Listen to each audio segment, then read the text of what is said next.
đập đập phai tà rến mà trên cái đập phai mà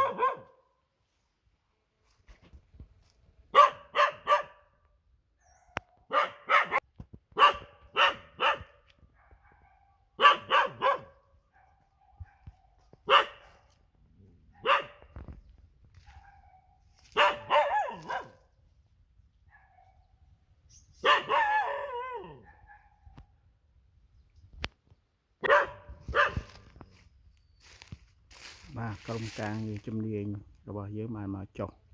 mà tôi được nè mơ đâm nằm cạo xì cam mơ tu tiền đồng bón hay snua là bạn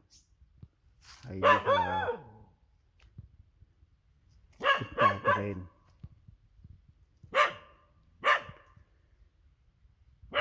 công trình cái đập lái bạn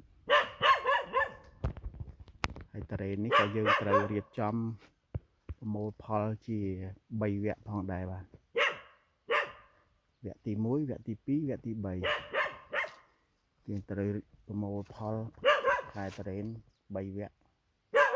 ក្នុងមួយវគ្គនៃការដល់ផលរបស់ដំណាំ terrain អញ្ចឹងជាទូទៅដំណាំ terrain របស់យើងនេះវានឹងផ្ដល់ផលយើងអាចប្រមូលផលនៅក្នុងខែចាប់ពីខែ5ទៅណាខែ5ខែ6ផលច្រើនបំផុតនៅចុងខែ6បាទចង់សូមយកចិត្តទុកដាក់ថ្នាក់ដឹកនាំមើលចការតរេនត្រូវយកចិត្តទុកដាក់ការងារនេះឲ្យមែនតើបាទត្រូវភ្លៀងជ្រុះក្តឹបច្រើនមែនតើមិនអត់អីទេចំពោះតរេនអត់អីធ្ងន់ធ្ងរដំណាំស្វាយចន្ទទីកសិករយំមកស្វាយចន្ទទីជាពិសេសវគ្គទី2នេះដល់ហើយ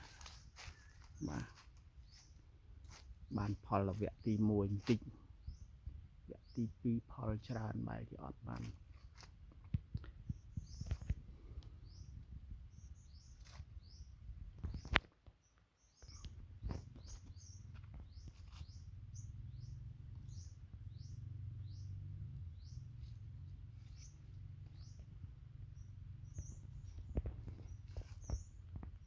នេះដល់3ផ្លែនេះណាទុកតែមួយផ្លែទេណាអត់មានទុកទាំង3ទេ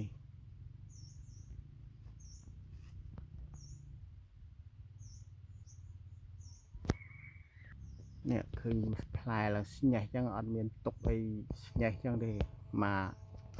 មកតងទុកតែមួយផ្លែទេមួយមែកទុកតែមួយផ្លែទេ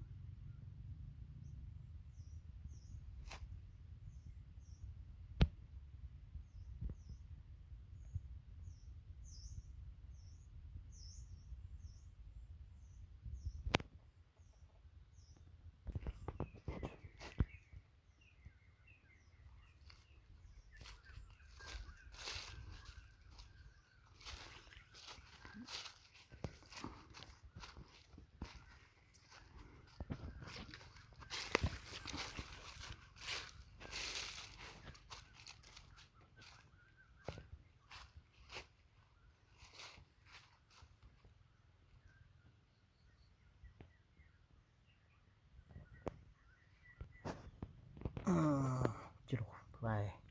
ដាក់ផ្លែដោយសារភ្លៀង